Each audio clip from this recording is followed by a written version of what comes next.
পুরস্কার হিসেবে পররাষ্ট্রমন্ত্রী হয়েছেন। মাননীয় প্রধানমন্ত্রীকে বলবো, পররাষ্ট্রমন্ত্রীকে অপসারণ করে তাকে জিজ্ঞাসাবাদ করতে হবে। আসুন, গণতন্ত্র দেশ জাতির সর্বক্ষেত্রে অধিকার প্রতিষ্ঠার জন্য লড়াই সংগ্রাম আজকে থেকে শুরু হয়েছে। আগামীতে সংসদের বাইরে বিরোধী দল যথাযথ ভূমিকা পালন করবে। সকলকে ধন্যবাদ জানিয়ে আমার সংক্ষিপ্ত বক্তব্য এখানে শেষ করছি। আল্লাহ হাফিজ। বাংলাদেশ জিন্দাবাদ, বাংলাদেশ জামাত ইসলামী জিন্দাবাদ। সম্মানিত বিক্ষুব্ধ জনতা, আমরা স্পষ্ট করে বলতে চাই, অবিলম্বে ওই সাবেক দুইজন উপদেষ্টাকে জিজ্ঞাসাবাদের আওতায় আনতে হবে।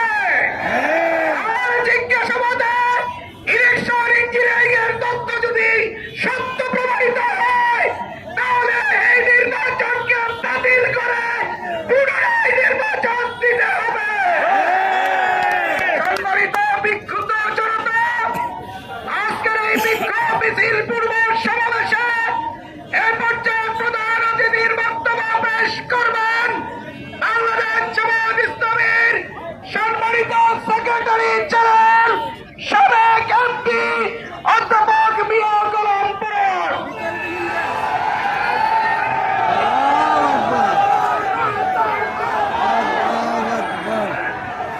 আসসালামু আলাইকুম ওয়া রাহমাতুল্লাহি ওয়া বারাকাতুহু।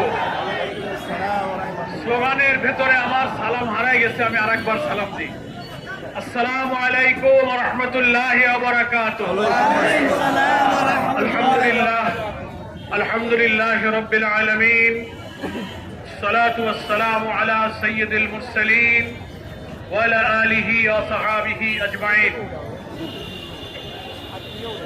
বাংলাদেশ জামাত ইসলামী ঢাকা মহানগরী দক্ষিণের উদ্যোগে